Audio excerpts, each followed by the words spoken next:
الحمد لله رب العالمين۔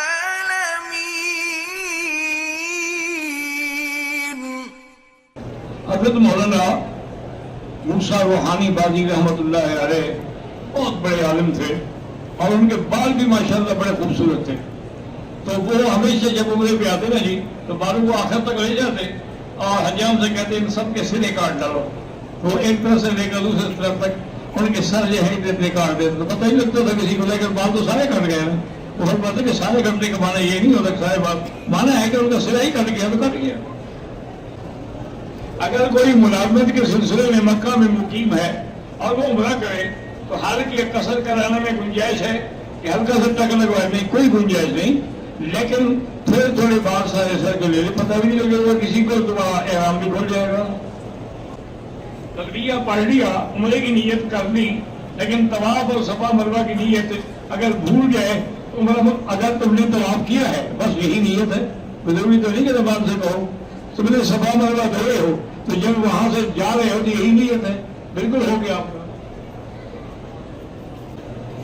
عمرے کے لیے ایک حاجی آتا ہے یا حج کے لیے آتا ہے، اپنی رہائش میں جاتا ہے، وہ اپنی بیوی سے ہم مصری کر سکتا ہے، کیوں نہیں کر سکتا؟ اس کا معنی یہ تھوڑا ہے کہ جو آدمی عمرے پہ وہ بیوی چھوڑ کے رہے اس کا حق ہے، حکومت ادا کرے، یہ تو بلکہ حدیث میں ہے، بیوی فرماتی ہیں کہ حضور صلی اللہ علیہ وسلم نے ہمیں مزدلفہ میں 2 رکعتیں پڑھانے کے بعد 12 بجے کے بعد ہمیں جلدی سے بھیج دیا کہ تم جاؤ بنا اور وہاں جا کے کنگھی ہمارے اور ان کے بعد بال کاٹے اور پھر طواف کر لیں۔ تو بیویاں کہتی ہیں کہ ہم جلدی یہ پہنچے اور اس کے بعد ہم نے سارے کام جلدی کر لیے کہ شاید حضور تو خواہش ہو ہمیں بلا لیں۔ کوئی آدمی اپنی بیوی کے ساتھ مباشرت میں کنڈم استعمال کرے کہ حمل نہ ہو، اگر بیوی راضی ہے تو کر سکتا ہے۔ متع ابتدا میں جائز تھا، بعد میں اللہ کے نبی نے حرام کر دیا۔ اب تو قرآن پاک میں وضاحت آ گئی، اللہ نے حکم دے دیا ہے کہ مومن کی صفت یہ ہے کہ وہ اپنی بیوی اور مملوکہ کے علاوہ فمن ابتغى وراء ذلك فاولئک هم العادون والذین هم لفروجهم حافظون، جو اپنے شرمگاہوں کی حفاظت کرتے ہیں الا علی ازواجہم، بیوی یا مملوکہ، اس کے علاوہ متع بھی حرام، ہر چیز حرام۔ فیصل کیسر آصف کی والدہ ماجدہ وفات پا گئی ہیں، مغفرت کے لیے دعا کریں۔ اسی طرح حضرت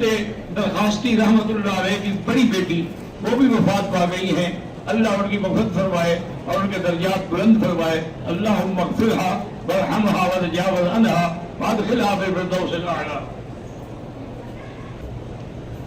اگر کسی انسان کو اپنے دل میں حضور پاک کے بارے میں برے خیالات آتے ہیں، بہرحال کافر نہیں ہوگا، لیکن فوراً پڑھے لا حول ولا قوت الا باللہ العلی العظیم۔ طواف کے دوران اگر پیشاب آ جائے تو بالکل طواف چھوڑ دیں، دوبارہ جا کے وضو کر کے پھر ابتدا سے شروع کریں۔ میں عرفان بیگ لکھنؤ سے، انڈیا سے، میرے 3 بیٹے ہیں، عبید، روح، شانی، ذکی، ان تینوں کو حافظ اور عالم بنانا چاہتا ہوں، اللہ آپ کو کامیاب بنائے اور ان کو حافظ اور عالم بنائے۔ میری بیوی نے میری ماں سے دودھ پیا تھا، 8 سال بعد ہمیں پتہ چلا ہے، بالکل آپ کے لیے حرام ہے، جب پتہ نہیں تھا تو نہیں تھا، جب لگ گیا تھا تو احرام باندھ کے خانہ کعبہ کا صرف طواف کر سکتا ہے اور اللہ قبول کرے۔